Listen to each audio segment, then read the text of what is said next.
오후 4시 마감 후 투자 코칭에서 배우는 실전 투자의 매직. 안녕하세요, 김자림입니다.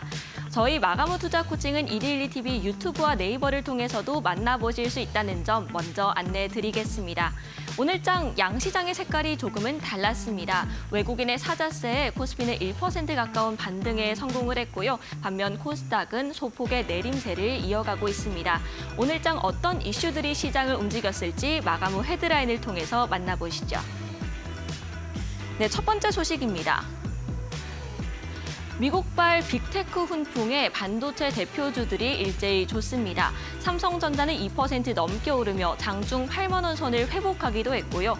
SK하이닉스는 23만 4,500원을 터치하며 사상 최고가를 경신했습니다. 다음 소식입니다. 테슬라가 중국에서 FSD 시험 승인을 받았다는 블룸버그 통신의 보도가 있었습니다. 이 소식과 함께 뉴욕 증시에서 테슬라의 주가는 5% 넘게 올랐는데요. 국내 증시에서는 라이콤을 필두로 라닉스나 모바일 어플라이언스 같은 종목들이 일제히 강했습니다. 다음 소식입니다. 동해가스전 전략회의가 사흘 앞으로 다가왔습니다. 네, 시추하는데 1회에 1,000억 원이 넘게 드는 데다 높은 기술력이 필요한데요. 이에 따라서 해외 투자 유치에 대한 제도 정비가 관건이 되겠습니다. 이에 따라 한국가스공사가 52주 신고가를 경신하는 등 동해 유전 관련된 테마들이 상승세를 보였습니다. 마지막 소식입니다. 여름철 수요 증가에 대한 기대감으로 WTI가 80달러를 한 달여 만에 재돌파했습니다. 이스라엘과 헤즈볼라의 갈등이 격화된 점도 유가를 지지하는 모습인데요. 한국석유, 흥구석유 등 원유 관련된 종목들 유가 상승 테마들이 좋은 모습을 보였습니다. 이렇게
네, 이제는 오늘의 이슈 한 가지를 더 집중적으로 파헤쳐보는 시간입니다. 오늘도 서동구 소장님과 함께합니다. 소장님 안녕하세요. 네, 안녕하세요.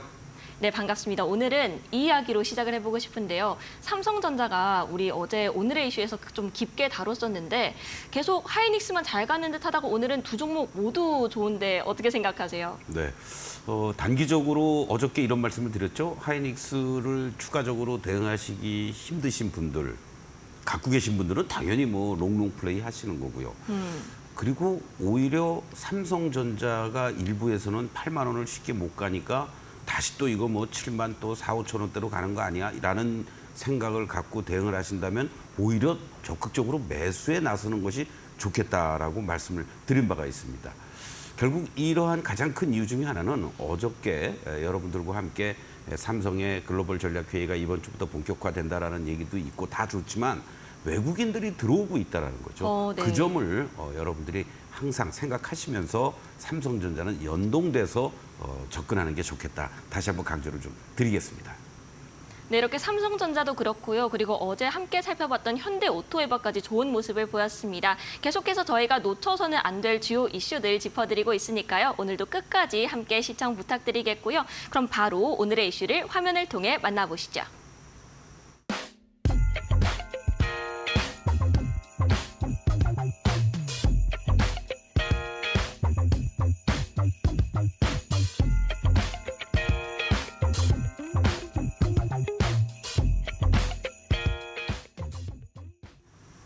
네, 오늘은 숫자로 보는 시장입니다. 오늘의 숫자는 20조 원인데요. 외국인이 올해 들어서 20조 원을 순매수했다고 합니다. 이런 외국인의 순매수세가 연초부터 시작해서 지금 6월까지 계속해서 이어지고 있다고 하는데 그 원인은 어디서 찾아볼 수 있을까요? 뭐 다양하겠죠. 네. 한마디로 얘기하면 뭐 싸니까 들어올 거 아니겠어요? 아, 네. 뭐 이렇게 여담으로 얘기했습니다만은 작년에 10조 원 정도의 외국인들의 순매수였습니다. 근데 올해 상반기가 다 가기도 전에 20조 원이 다 도달하고 있다라는 거는 이거는 들어오고 있다라고 봐야 되는 거죠. 가장 큰 이유는 사실은 뭐 오늘도 외국인들이 들어오면서 6월 달 들어와서도 3조 6천억 정도의 순매수를 보여주고 있는데 그동안 소위 말하는 금리 인상 사이클이 이제 마무리가 됐고 오히려 이제 인하의 사이클로 접어든다라는 이러한 요인들이 위험 자산에 대한 선호도를 높일 수 있는 계기를 만들고 있다라고 보시면 좋을 것 같습니다. 미국 기준으로 사실 2022년 3월부터였죠. 금리 인상 기조를 뭐 계속해서 펼쳐졌습니다만은 지난번에 FOMC 회의 결과에서도 점도표를 통해서 우리가 1회밖에 안 할 거야라고 함에도 불구하고 미국 시장, 뭐 나스닥, S&P는 연일 사상 최고치를 계속하고 있습니다. 네. 1회밖에 안 한다는 게 중요한 게 아니고 한 번을 하든 두 번을 하든 소위 금리 인상의 사이클이 이제 끝났다.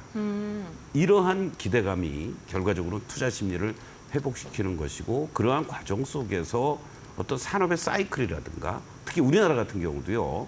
지속적으로 지금 수출이 증가세를 보여주고 있다는 거. 이거는 전 세계에서 사실 바로 밑으로 보고 있는 것이 우리나라의 수출입 동향입니다. 네. 특히 뭐 다음 달 초에 바로 발표되는 그러한 어떤 수출입 동향이라든가 또 10일 단위로 관세청에서 발표하는 업종별 동향이라든가 여러 가지 이런 부분들은 전 세계의 경기의 흐름이라든가 이런 면에 있어서의 하나의 가늠자 역할을 해준다는 거죠. 바로 이러한 측면들이 계속해서 국내 수출 증가세가 지속이 되고 있다는 것을 우리가 확인을 해주고 있고 또 수출 견인을 하고 있는 쪽이 바로 어느 쪽입니까? 오늘도 전차 군단들이 아주 좋은 흐름을 보여주었습니다만 반도체 같은 경우도 전년 동기 대비했을 때 5월 달 수출이 51.4%나 급증을 해주었습니다.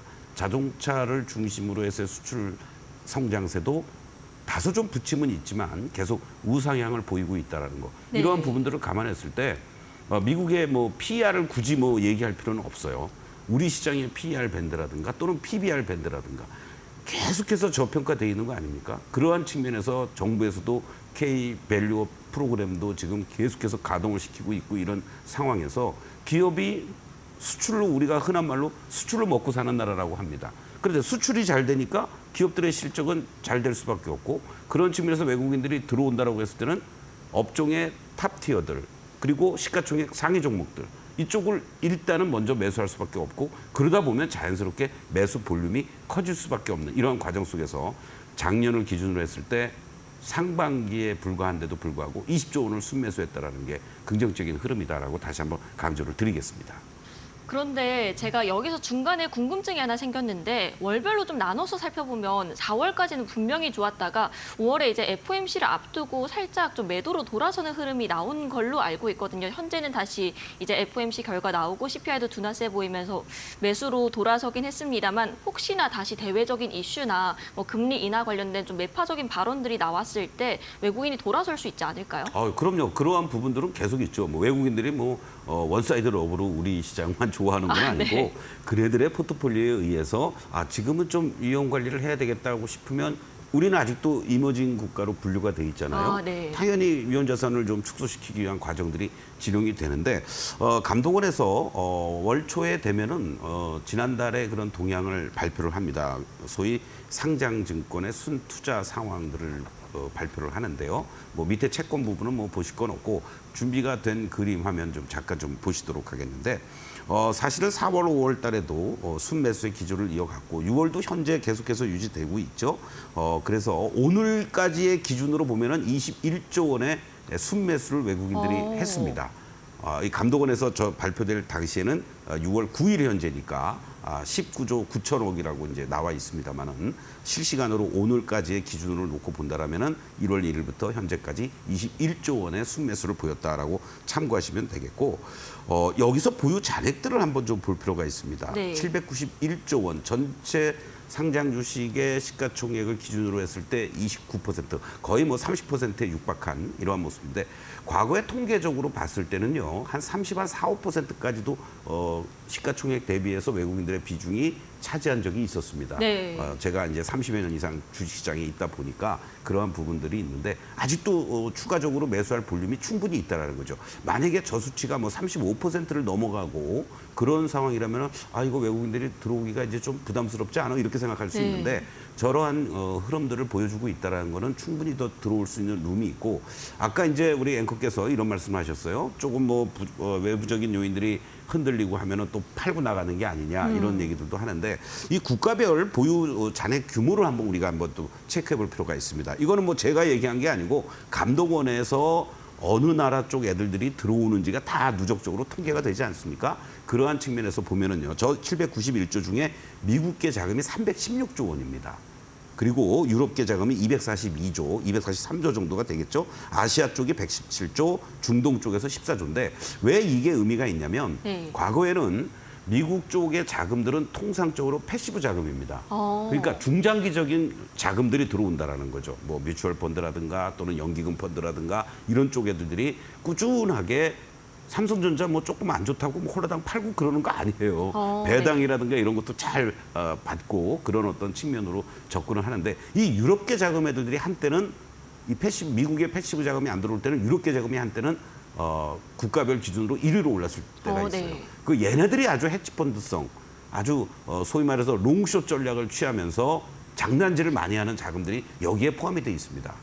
그렇기 때문에 유럽계 자금이 물론 242조도 뭐 결코 적은 건 아니죠. 그러나 이 자금이 뭐 전부 들어왔다 나갔다 한다는 게 아니고 이러한 요인들을 감안해서 봤을 때는 미국계 자금들이 전체적으로 가장 비중이 크고 유럽계 자금의 일부들이 롱숏 펀드를 가지고 해지성 자금들을 장난질을 하는 그런 성격이라는 걸 감안하면 현재 이런 어떤 수출 구조라든가 그리고 또 미국에서의 어떤 금리 인하 기조 전반적인 이런 여건들을 감안했을 때는 외국인들의 어떠한 변동성을 이용해서 일부 매도도 나오곤 하겠지만 궁극적으로는 꾸준하게 순매수 기조를 유지해 줄 수 있는 그런 흐름들이 나타날 수 있다. 이렇게 다시 한번 정리를 하겠습니다. 네, 보유 금액과 보유 잔액 이런 이야기들을 해주셨는데 그리고 이제 외국인 순매수 규모가 21조 원 정도 된다 이렇게 이야기를 해주셨습니다. 그럼 어떤 업종이나 종목 위주로 외국인이 담았을지도 궁금한데요. 네, 제가 아까 이 원고를 보내드리기 전에는 장 마감 전 내용이긴 합니다만은 네. 그 내용들이 캡처가 돼서 그걸 보여드리는 게 좋을지 그게 준비가 됐으면 그걸 먼저 좀 보여주시고요. 만약에 그게 안 됐으면 제가 1월 1일부터 오늘 종가 기준으로 외국인들이 순매수하고 있는 요거를 코스피 코스닥을 구분해서 이 화면으로다가 우리가 한번 설명을 좀 드리고 싶은데 저 화면이 이제 외국인들이 1월 1일부터 어저께까지 매수했던 그러한 순위가 되겠습니다. 먼저 코스피 시장을 보시면 삼성전자부터 시작해서 하이닉스, 현대차, 결국은 IT, 자동차, 삼성전자 우선주도 들어가 있어요. 네. 현대차, 기아 당연한 거고요. 그리고 또 전력과 관련돼서 대표적인 대장주였던 HD 현대일렉트릭이 차지하고 있고 그 다음에 이제 뭐 밸류 프로그램과 관련해서 KB금융이라든가 뭐 삼성생명, 우리금융지주 뭐 이런 정도 들어가 있고 방산 쪽에서 하나 에어로스페이스와 현대로템 그리고 준 지주사 성격인 SK하이닉스와 SK스퀘어는 같이 샀다고 보시면 되죠. 그럼 답이 딱 나온 겁니다. 그리고 뭐 크래프톤도 있긴 하지만 저건 의미 없는 그런 모습. 그러니까 지금 외국인들은 IT 반도체 쪽을 중심으로 해서 자동차 중간중간에 부침은 있지만 현대기아차도 여러분들 급등을 했다가 단기적으로 급락을 하고 이번에 인도 모멘텀을 받으면서 또 상승을 보여주잖아요. 그러나 그죠. 추세적으로는 올라가고 있다는 거죠. 근데 여기서 재미난 것은 말이죠, 여러분들. 삼성물산 같은 경우도 밸류 프로그램으로 매수를 했는데요. 현재까지의 상황을 보면 외국인들도 깨져요, 여러분들. 11%나 평균 단가 대비하면 손실 보고 있습니다. 삼성전자 우선주 같은 경우도 2.95% 손실을 보고 있고 우리금융지주 같은 경우도 0.47% 손실을 보고 있어요. HD 현대일렉트릭 같은 경우는 50.8%의 평균 수익률을 보여주고 있는 거고 하이닉스 21%. 삼성전자도 외국인들도 깨져 있습니다, 지금. 3.89%. 그러니까 우리가 여러분들 여기서 주목해야 될 것은 외국인들이 무조건 순매수 기조를 이어간다고 해서 다 좋은 수익만 나는 게 아니고 궁극적으로는 수익이 납니다. 궁극적으로는. 만약에 이게 오늘 연말까지 움직임들을 봤을 때 진짜 삼성전자가 어떻게 플러스로 전환이 될지 연말 돼서 이제 한번 또 특집으로 우리가 한번 체크해 볼 필요가 있겠는데 그런 것도 한번 여러분들 참고해 주시면 좋겠고 자 코스닥 쪽은 사실 미미하죠. 코스닥 쪽에서의 움직임들을 보시면 전체적으로 이러한 그 그림들이 연출되고 있는데 제일 많이 산 게 역시 알테오전입니다, 여러분들. 알테오전을 제일 많이 샀고 그 다음에 이제 전액 부분에서의 엔캠도 많은 그러한 매수세를 보여주었는데 네. 그 다음에 뭐 숲이라든가 아프리카 TV가 이제 사명이 개명이 된 거죠. 그리고 에코프로라든가 그리고 또 유진테크, 재룡전기, 테크잉, 서진시스템, PSK, 동진세미캠, 대주전자재료, 솔브레인, 원익 IPS, 클래시스, 파크시스템 이렇게 있는데 이 중에서 대부분을 차지하는 게 결국은 IT 소부장 쪽들이라는 거죠.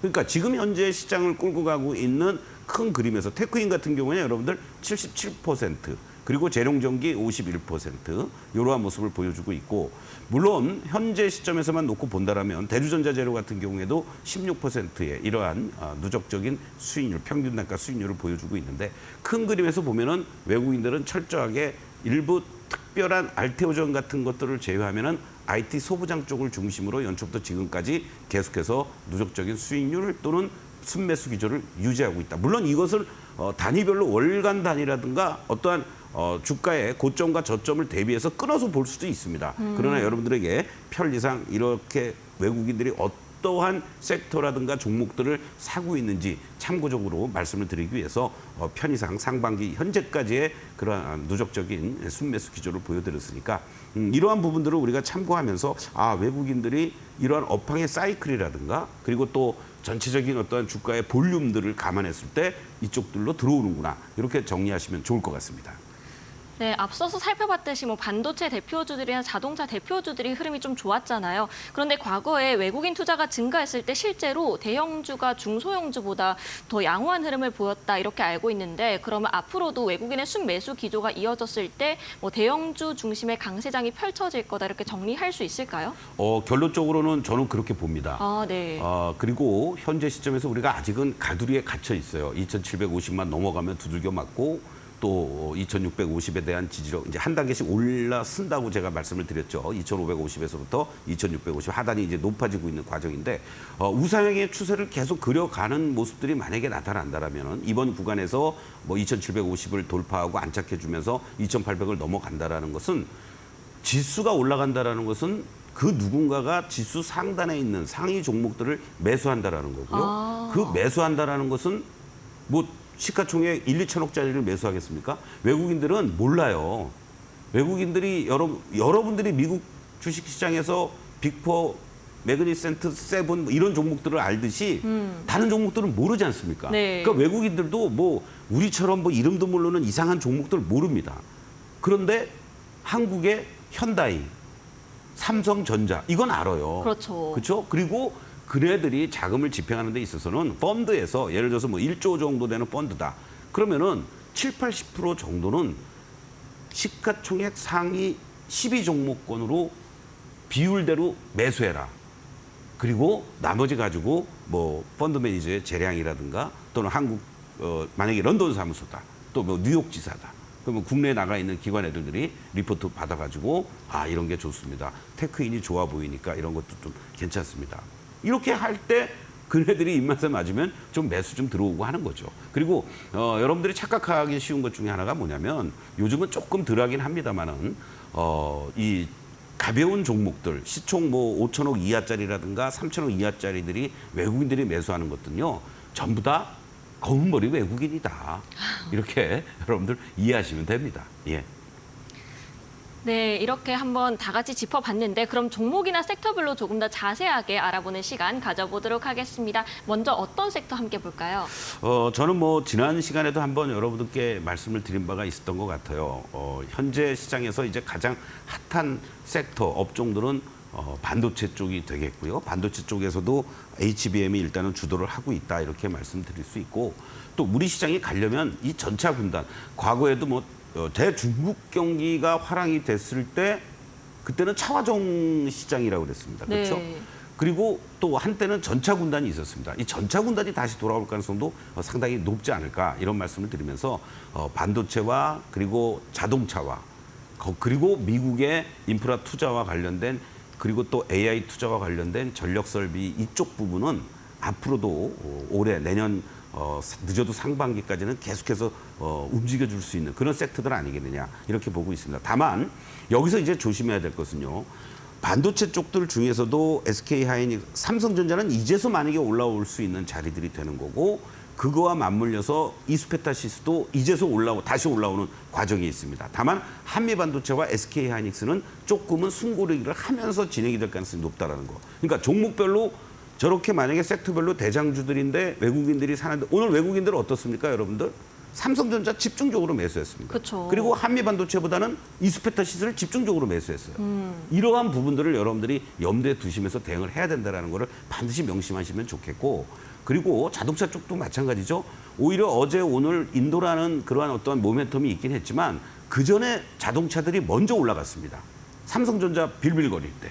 그리고 나서 다시 조정 보였다가 이런 모멘텀으로 올라가고 있다는 거죠.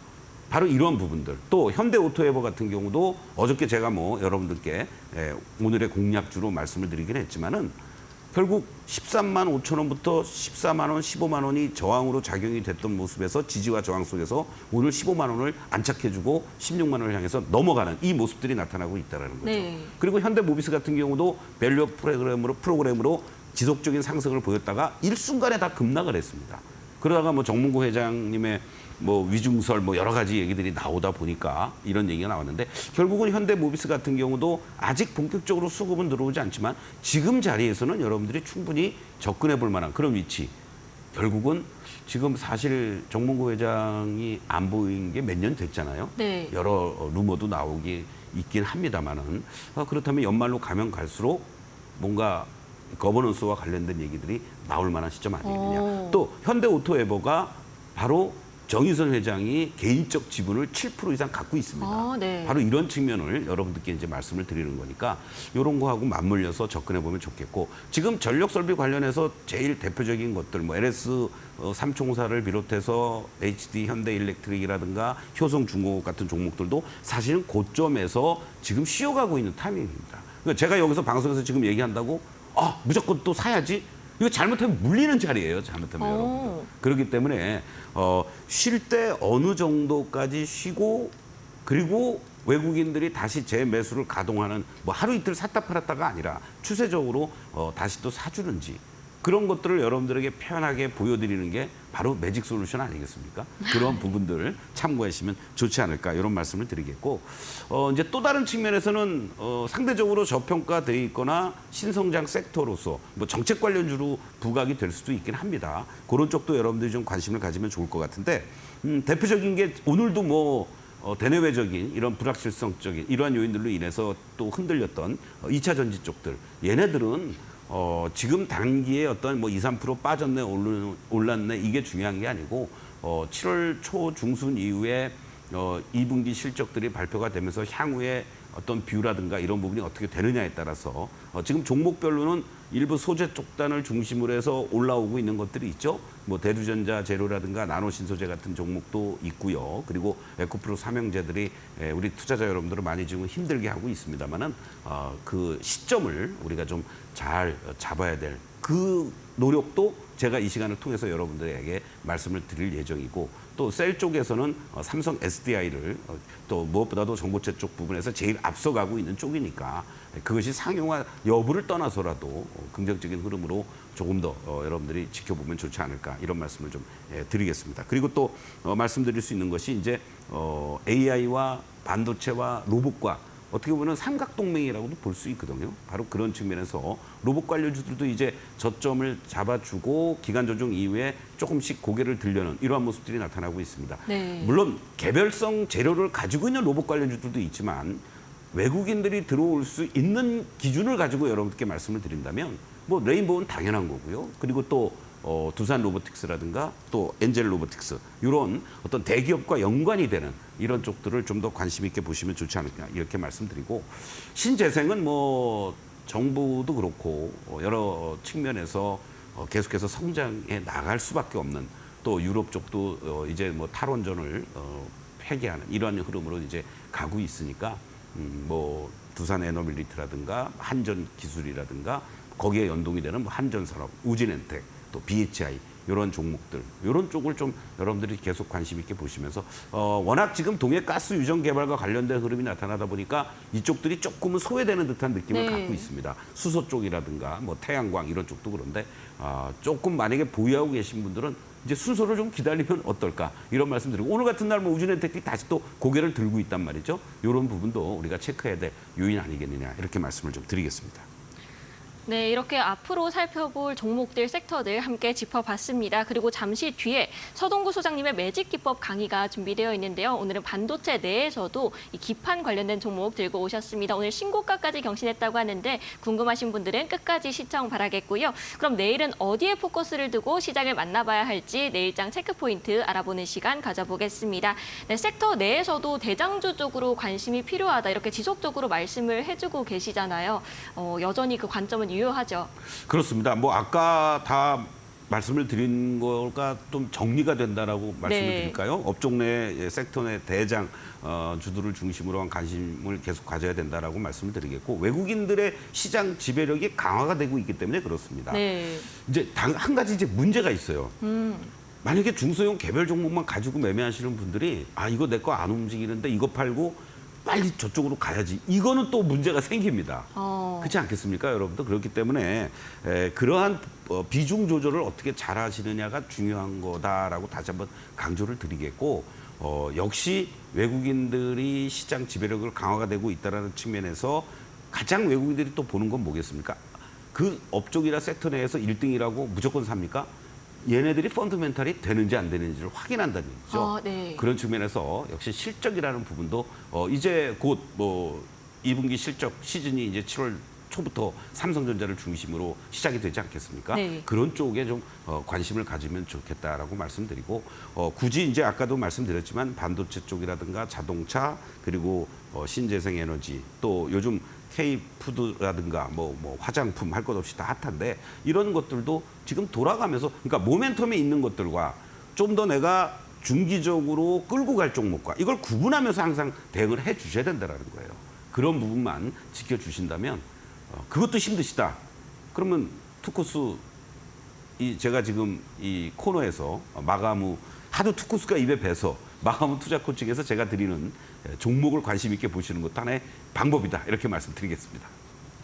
네, 오늘장 시장을 정리하고 내일장을 내다보는 시간 가져봤습니다. 그렇다면 이제 2부에서는 서동구 소장님의 실전 도전 매직 기법 강의가 준비되어 있고요. 앞서 말씀드렸다시피 기판 관련된 종목입니다. 그리고 이제 실전 투자 매직 기법 강의 바로 출발해 보겠습니다.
네, 여러분들과 함께하는 서동구입니다. 여러분들 오늘 시장을 보시면서 어떻게 느끼셨나요? 아, 내 종목만 또 안 가네.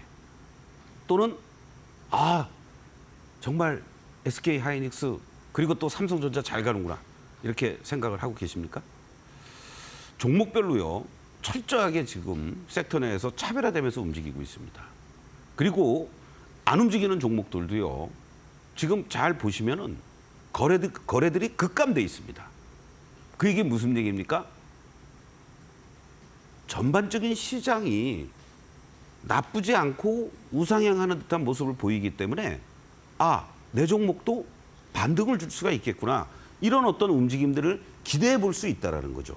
바로 이런 자리에서들 여러분들이 버틸 건 버텨주시고 그리고 이렇게 빨간 다이아로 전환이 되려는 시점이라든가 이 자리에서 시그널이 계속해서 유지가 되는 그런 어떠한 모습들이 나타나 준다라면은 그때 오히려 물타기를 하거나 그리고 지금 현재 섹터에서 움직여주지 않는 종목이라면 과감하게 빠르게 전환돼서 움직이는 종목 쪽으로 교체를 해야 되는 그런 어떤 시점에 있다. 이렇게 다시 한번 강조를 드리겠습니다. 그런 측면에서 제가 지난주에도 여러분들하고 주간 핫5 또 말씀을 드렸던 대표적인 종목들이 있습니다. 여러분들. 그 중에 하나가 결국은 가잖아요. 여러분들. 제가 이 이스페타시스는 여러분들에게 아침 매직타임 시간에도 그리고 퇴근 후 매직타임 시간에도 썸벌레리 특집 주도할 만한 제2의 한미반도체로서 여러분들에게 계속해서 지난 토요일에도 말씀을 드렸고 지난주에도 계속해서 강조드렸고 47,000원 모아가세요. 또 네이버 밴드에도 여러분들과 함께 제가 장중에 한미반도체 또다시 신고가를 낼 때 따라갈 종목 이스페타시스입니다. 2주 전에도 여러분들께 말씀을 드렸습니다. 물론 이 이스페타시스는 제가 중간중간에 여러분들께 리뷰도 해드렸습니다만 바로 지난 2월 13일 날 여러분들께 말씀을 드리고 그리고 2월 14일 날 발렌타인데이였나요? 제가 여러분들에게 초콜릿은 일일이 못 사드립니다만은 선물로 드리겠습니다라고 했던 종목입니다. 자, 그 당시 때 여러분들 이런 모습이었어요. 여러분들. 예. 2월 14일 날. 당시에는 투코스였죠? 요 31,000원대.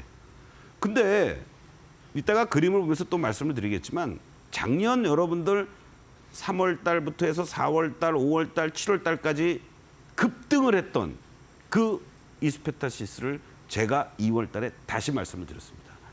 이러한 저항과 지지를 받는 이 모습 속에서 자, 이제는 1차적으로 여기를 돌파해 주면서 직전 고점을 갈 수 있는 자리가 나옵니다라고 하면서 1차, 2차 돌파할 때마다 3차, 4차까지 하면서 5차 목표가 55,000원까지 제시해드렸고 사실은 그전에 54,900원까지 갔었잖아요.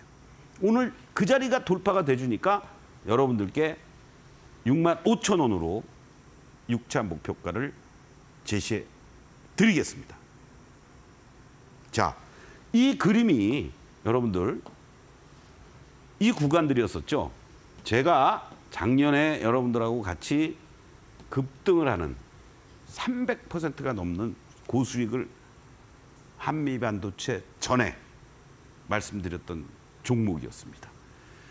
그런 다음에 주가가 한 번, 두 번, 세 번에 걸친 파란 다이아 3단 하락을 마치고 반등 주면서 여기서 지지를 보이는 이제 완벽한 여기는 이제 과매도된 구간이었고요.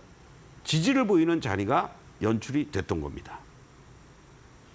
그리고 다시 이 고점을 돌파 시도하다가 다시 두들겨 맞았는데 그 자리가 만약에 밀렸다면 또다시 이 종목은 3만 원을 깨러 내려왔을 겁니다. 이 추세를 가지고 제가 일단 먼저 설명을 드리는 거예요. 그러고 나서 안 밀리고 여기서 안 밀렸죠, 여러분들? 어떤 자리입니까? 이거 대단히 중요한 자리예요. 저항의 자리 돌파를 하면서 밀리는 듯 했지만 지지를 받아줬잖아요. 가장 큰 저항의 자리가 지지로 바뀌니까 바로 돌파 시도가 이루어질 수밖에 없었던 겁니다. 이게 바로 이수페타시스의 작년 3월부터 생로병사죠. 이 거래량들을 가지고.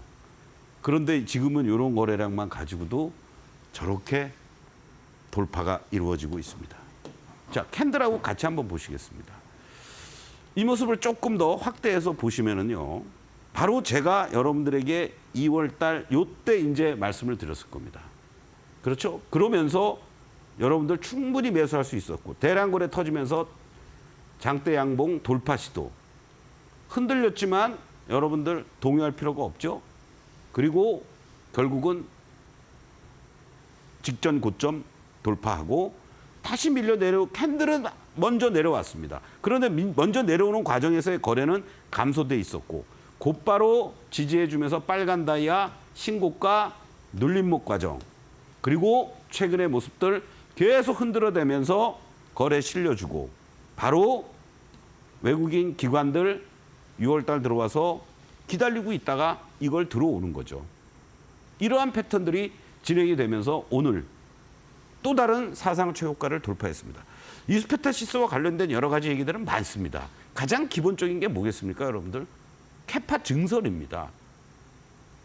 엔비디아, 구글, 메타, 또 이번에는 애플까지 이 필요한 PCB, MLB를 납품하고 있다는 거. MLCC 쪽에서의 그러한 기술력과 안정적인 공급망을 확보하고 캐파 증설이 3분기부터 본격적으로 가동이 됐을 때 추가적인 매출 이익 성장 개선세 빠르게 나타난다라는 거. 그러니까 앞당겨지는 거죠, 여러분들.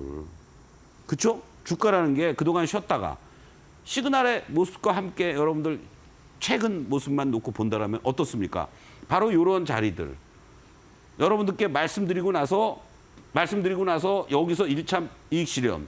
단기적으로 흔들리지만 오히려 급등해주는 모습들이 연출되고 빨간 다이아 계속해서 여러분들 분할 매수할 수 있는 자리 그리고 시그널이 파란 시그널에서 빨간 시그널로 바뀌니까 적극적으로 매수하는 자리.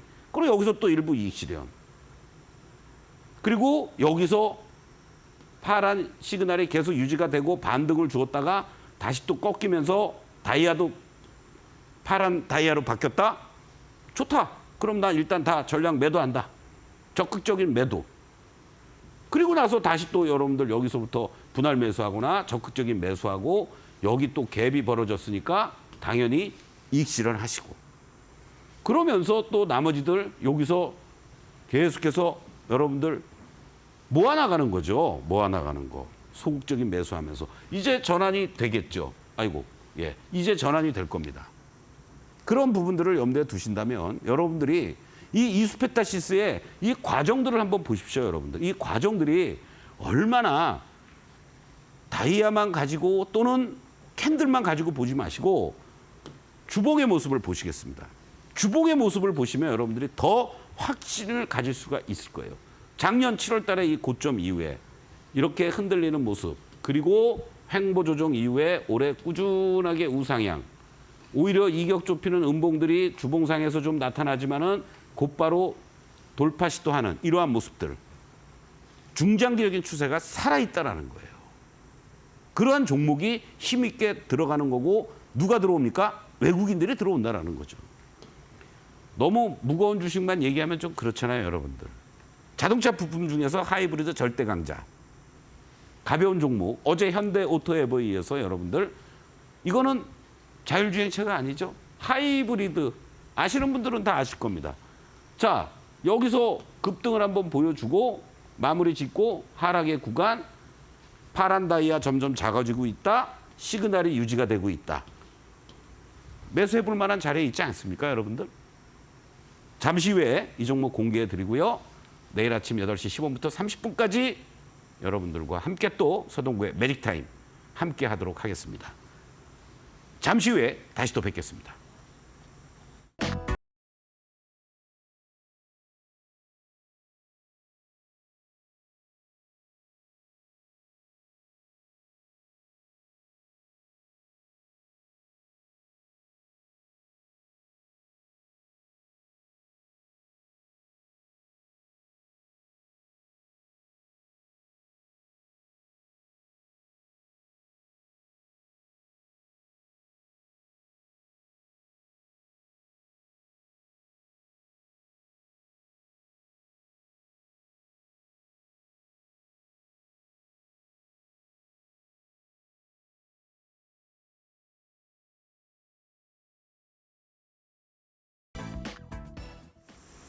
네, 저희가 제공해드리는 정보는 단순히 여러분께 도움을 드리기 위한 참고 자료일 뿐 종목의 상승과 하락은 보장하지 않는다는 점 먼저 안내드리겠습니다.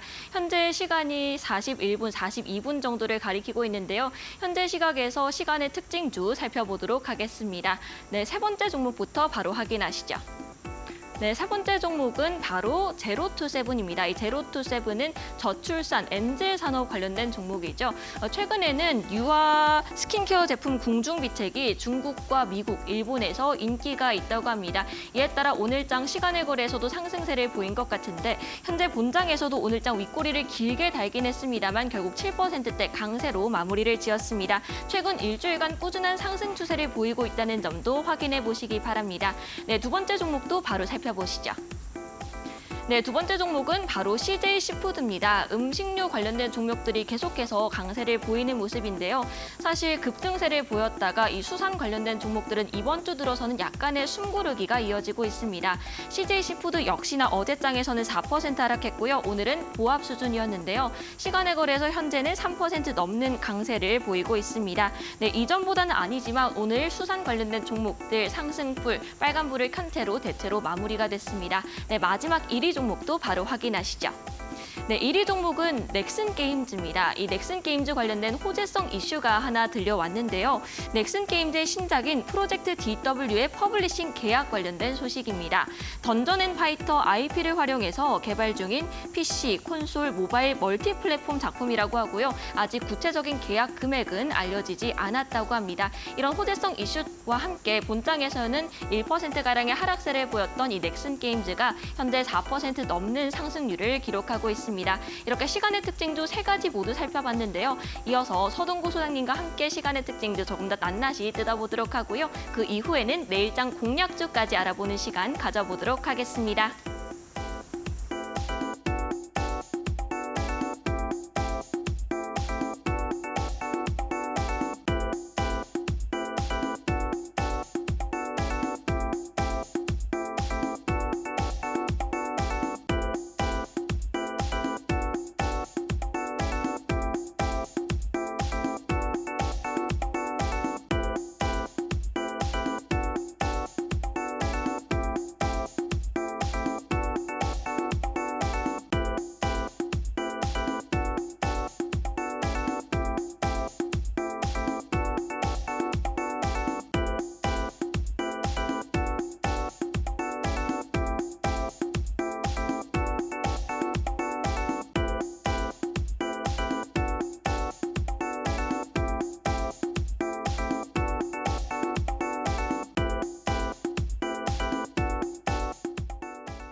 네, 그럼 시간의 특징 중 한 가지를 선정해서 소장님과 함께 자세하게 살펴보는 시간 가져보겠습니다. 제가 앞서서 세 종목을 브리핑을 해드렸는데 이 중에서 어떤 종목 살펴보면 좋을까요? 뭐 요즘 의료 대란 때문에 정말 잘못하다가 아이들 분만도 못하면 어떡합니까? 네, 그렇죠. 제로투세븐 한번 좀 보겠습니다. 네, 함께 보겠습니다. 자, 제로투세븐은 뭐 정부에서 뭐 사활을 걸고 어떤 식으로든 저출산 대책을 하기 위한 노력들을 많이 하죠. 연초에도 이렇게 그림을 보시면은 급등했던 이런 흐름 이후에 어떤 면에서 약발이 제대로 가질 못했어요. 그리고 나서는 또 이렇게 급락을 했는데요. 최근의 모습을 보시면 뭔가 그래도 추세를 다시 잡아주려는 모습들이 나타나고 있습니다. 이러한 부분들을 감안한다면 이제부터는 7,000원 이상부터 이제 여기 8,000원 사이가 얼마나 매물들을 잘 소화하면서 가주느냐. 그걸 보시면서 여러분들이 대응을 해 주신다면 오히려 조금은 더 기대를 가져볼 만한 그런 위치로 접어들지 않았나. 이렇게 결론을 말씀을 드리겠습니다. 네, 제로투세븐에 대한 이야기 잠시 짚어봤습니다. 그럼 오늘장 공략주 힌트가 하이브리드 절대 강자인데요. 어떤 종목일지 궁금합니다. 이 부분은 사실은 이제 뒤늦게 부각이 되면서 아주 급등을 한번 했었던 그런 대표적인 종목이었죠. 코리아 FT입니다, 여러분들. 코리아 FT 함께 살펴보겠습니다. 뭐 인도의 상장 그리고 인도에서 현재 돌아가고 있어요, 차가. 네. 그렇죠. 현대차 공장에 이제 들어가고 있고 거기에 많은 기업들도 가 있는데 거기에서도 당연히 뭐 하이브리드카 또 더 판매 신장이 이루어지지 않겠습니까? 네. 그런 기대도 우리가 이제 해보는데 요 매출 구성을 보면은 이제 캐니스터라는 부분이 한 38%, 필러넥이라는 부분이 15%, 의장 부품 쪽이 한 35% 정도의 매출 구성을 가지고 있습니다. 이 캐니스터라는 부분이 아주 핵심적인 건데요. 바로 이 현대차 그룹의 84% 그리고 GM이라든가 우리가 얘기하는 벤버라고도 얘기를 합니다. 이런 쪽에 수주 확대가 지속이 되고 있다 이렇게 말씀을 드릴 수 있겠고 이 캐니스터 매출이요 작년에 2,918억 정도였는데 올해 그리고 내년에도 3,287억으로 지금 급증해 줄 것으로 이렇게 지금 예상이 되고 있습니다. 거기에 이게 단가 인상이 이루어지면서 이 부분에서의 수익성도 빠르게 개선이 된다라고 보시면 좋겠습니다. 지금 위치들을 보시면은요, 사실은 작년 연말부터 올 초에 좀 이렇게 횡보했던 흐름 이후에 2월 달에 큰 시세를 한번 주고요. 그리고 또 한번 이렇게 횡보해 주었다가 4월 달에 또 한번 이렇게 시세를 주면서 좋은 흐름들이 연출이 됐었습니다. 그리고 나서는 지금 조정의 어떠한 그 흐름들을 보였는데 이제는 가격 조정은 어느 정도 마무리가 됐다. 이렇게 말씀을 드릴 수가 있을 것 같습니다. 그래서 현재 위치에서만 놓고 본다라면은 6,000원에서부터 5,500원 라인이 강한 오히려 지지선의 역할을 해줄 가능성이 상당히 높지 않을까 이렇게 말씀을 좀 드리겠습니다. 그래서 일단은 여러분들에게는 6,000원 정도를 이탈가로 제시해 드리는데 여유 있으신 분들은 뭐 6,000원이 만약에 일순간에 시장의 변동성이 있으니까 깨지더라도 6,000원부터 5,500원 사이에서는 추가 매수도 가능한 그런 자리다라고도 말씀을 좀 드릴 수가 있겠습니다. 그리고 현재 시점에서만 놓고 보신다면 파란 다이아가 계속해서 약해지고 아까 말씀드린 것처럼 빨간 시그널이 계속 유지가 되고 있죠. 그리고 어저께 좀 이틀 동안에 걸친 상승 흐름들 이후에 오늘 좀 숨고르기 해주었는데 바로 요 직전에 있는 요 음봉이라든가 그리고 또 직전의 고점대 돌파 시도를 하기 위한 그런 어떤 숨고르기 과정 아니냐 이렇게도 볼 수가 있습니다. 그래서 1차 목표가 현재 내일 아침에 뭐 보합 이하 자리면 충분히 매수가 가능한 그런 자리가 될 수 있을 것 같고 1차적으로는 바로 직전의 고점대에서 공방을 보였던 요 7,500원 라인 정도를 여러분들께 1차 목표가로 제시를 해드리겠습니다. 네, 코리아 FT 7,500원 목표가 제시해 주셨습니다. 그리고 이 공략주 코리아 FT 화면을 통해서 다시 만나보시죠.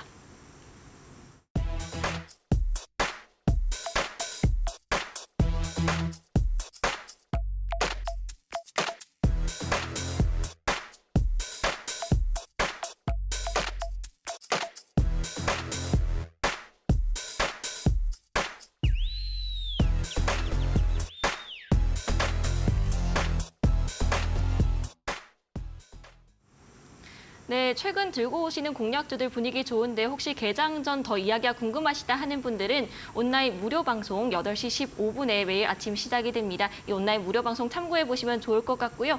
또 화면의 하단에 나가는 이 네이버 밴드 통해서 들어오시면 더 많은 정보들 얻어 가실 수 있습니다. 네, 그럼 여기서 소장님과 인사드리도록 하겠습니다. 소장님 감사합니다. 네, 고맙습니다.